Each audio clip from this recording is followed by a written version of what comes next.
তারপরে ইমামের পিছনে বাইর হইয়া বলে যে ইমাম বোঝে না। অপদার্থ, তুই তাহলে এখানে ইমামের পিছনে দাঁড়াইলি কেন? তুই তোর বাপের লাগে যার লাগে তোর পছন্দ হয় তুই তার লাগে না গিয়ে দাঁড়াবি বেটা।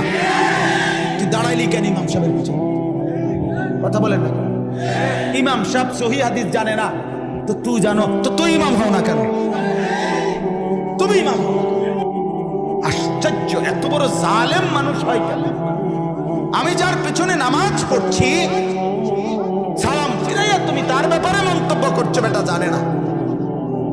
আর ফার্মের মুরগা বেচে, দেড়বুড়িয়া ফার্মের মুরগা বেচে আমার পরিচিত, এতে বলে সহি এও সাদা মুরগা, কোনো কক না, সাদা ঠেঙ্গলা জেডিয়ে এডি বেচে, সাদা মুরগা বেচে ফার্মের মুরগা হেতে সহি হাদিসে ফেরি করে। আমরা বুঝি, আমরা সিরিয়াস পাইছি বইয়েছি।